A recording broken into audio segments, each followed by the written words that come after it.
in the baseball stadium. Yeah. I know those outfield walls can get in the way from time to time, though. Serve Pro First Responder Bowl has 7-5 Florida International taking on Texas San Antonio, who is inspired by the play of the Spurs, beating the Thunder 3 times in the last couple of weeks. UTSA, a 5.5-point favorite, according to DraftKings, the official sports book of ESPN. Emmett, who do you like in this one?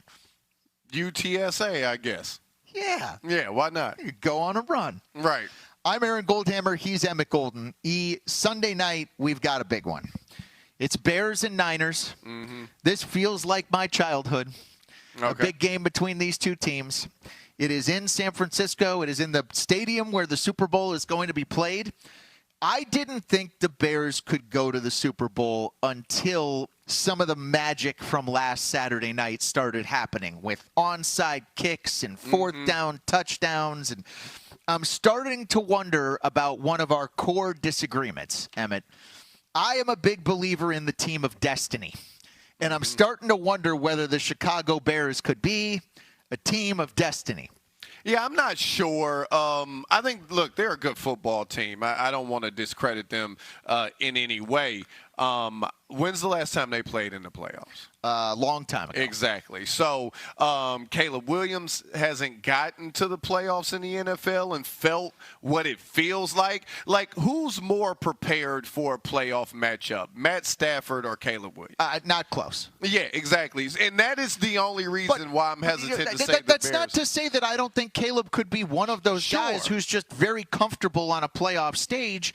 And I think the whole point of the Bears season has been that they have not tried to make Caleb Williams be the hero every single second. Right. So, I don't know. I mean, I think a lot of pressure would be on Matthew Stafford to deliver for his team. I think Ben Johnson would say, our identity is we're one of the best running teams in the NFL. That's what we're going to do. Yeah, I think they could win a playoff game. I'm not saying they're going to get there and get embarrassed by any means. Please don't take it that way, all the great folks in Chicago.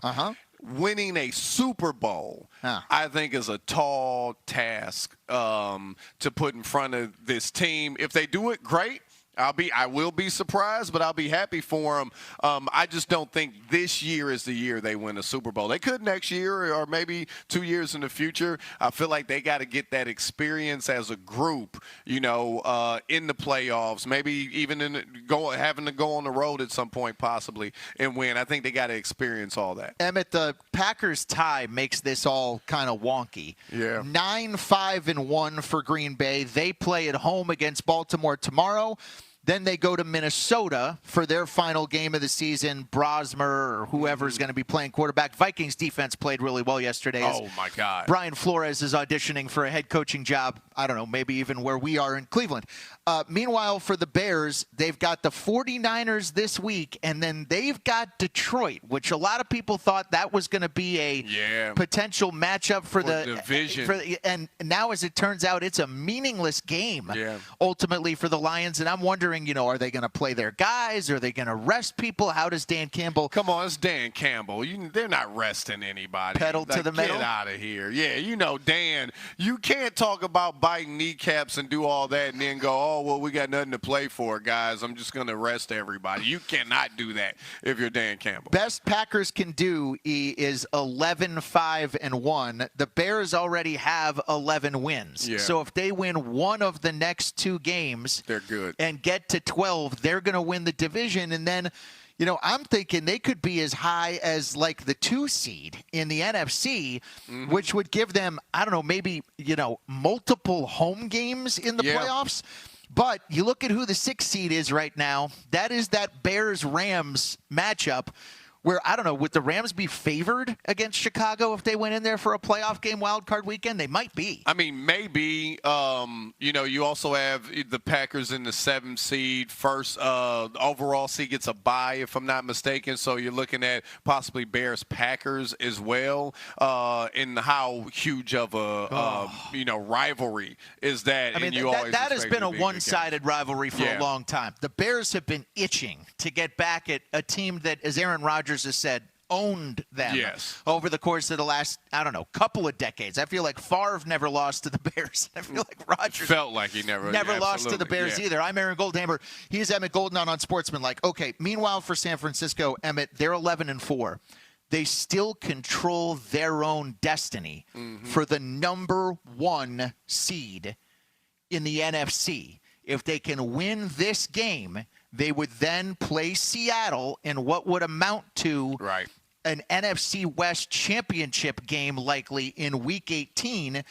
And I think, like the Chargers in the AFC, San Francisco's the most under-discussed 11-4 team in the NFC. Yeah, 100%. I think they're a team that you just kind of look. You expect them to be pretty good. Yeah. I mean, they're kind of they've been good over the years, and you know that they're going to get to the playoffs. They could get to a Super Bowl at any moment. They've done it, before. So I think that is why. Like the Bears have been the bigger story. Even the Seahawks, right? Right now, the Seahawks are the top seed in the NFC. That's a huge story. You got the Carolina Panthers and what they have done this year. Yep. I think there have just been more compelling storylines than the 49ers, but I don't think anybody's surprised where the 49ers Guys, are. way back week 1, okay, Seattle lost to San Francisco 17-13, I think was the final. So that means that if the 49ers are able to win the second game against the Seahawks, they would hold any tiebreaker against Seattle.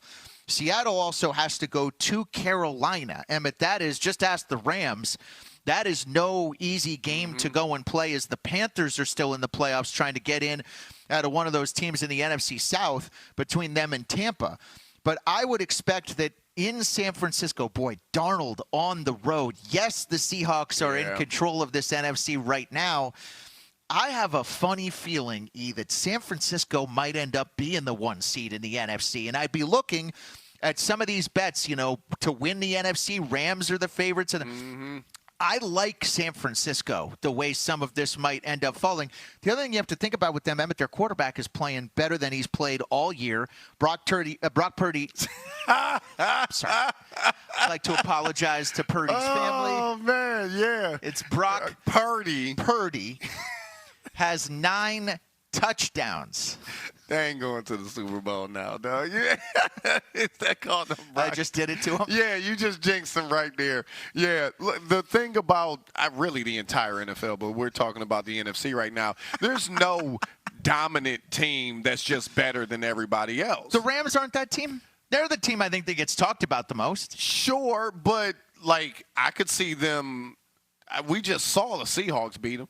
They're beatable. I'll make one point about the Rams. Probably not great when you're firing a coordinator with 2 weeks to go in the season and they just canned their special teams coach. Right. But to me right now, I feel like San Francisco should be the favorite. At least I did before I called Brock Purdy by the wrong name. Brock Purdy. If their season turns, folks, think back to that moment right there. He was Brock Purdy. Now he's Brock Purdy again. 9 touchdowns and 1 interception over the course of the last. Yeah, we need to play this tomorrow on Hammer and Emmett. We need that clip right there of Brock Purdy. I'd like to apologize to the entire city of San Francisco. It's okay. It's 4 o'clock in the morning. Yeah, I don't know. Nobody listens to or watches this show. It's not on anywhere. 4 o'clock in the morning. Right. Yeah. Please tell me. Nobody. Up next, we don't have Pat Costello, but that doesn't mean that we don't have a producer who is over it. Mikey C gets the mic next. I'm Aaron Goldhammer. He's Emmett Golden on Sportsmanlike. We're in for Evan, Canty, and Michelle. This is ESPN Radio.